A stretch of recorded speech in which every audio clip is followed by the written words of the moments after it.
বাংলাদেশ কাজটি মোটেও ঠিক করেনি। এটা বেইমানি, এটা অমানবিক। ম্যাচ শেষে এমনটা ভাবতেই পারেন শ্রীলঙ্কান অধিনায়ক চারিতা সালাঙ্কা।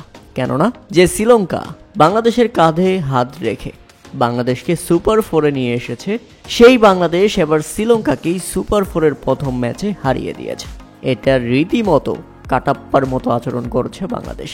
তবে তারপরও সবকিছু ভুলে ম্যাচ শেষে খুশি শ্রীলঙ্কান অধিনায়ক চারিতা সালাঙ্কা। সঞ্চালকের প্রশ্ন ছিল, আপনাদের জন্যই বাংলাদেশ সুপার ফোরে, তবে আজকের ম্যাচ নিয়ে আপনাদের মন্তব্য কি? ম্যাচ শেষে বাংলাদেশকে নিয়ে কোনো মন্তব্যই করতে চায়নি শ্রীলঙ্কার অধিনায়ক চারিতা সালাঙ্কা। শুধু বলেছেন, এটা একটা অসাধারণ খেলা ছিল, আমরা শেষ পর্যন্ত স্নায়ুচাপ ধরে রেখেছিলাম, কিন্তু শেষ পর্যন্ত জয়ের জন্য সেটা যথেষ্ট ছিল না, আমরা 10 থেকে 15 রান কম ছিলাম। এরপর দাসুন সানাকের ব্যাটিংয়ে দুর্দান্ত খুশি তিনি, সেটা বলে দাসুন সানাকে কৃতিত্ব দিয়ে কথা শেষ করেন।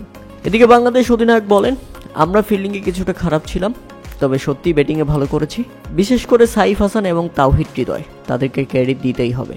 আমরা সবাই জানি মুস্তাফিজুর রহমান কতটা বিপজ্জনক ডেড ওভারে।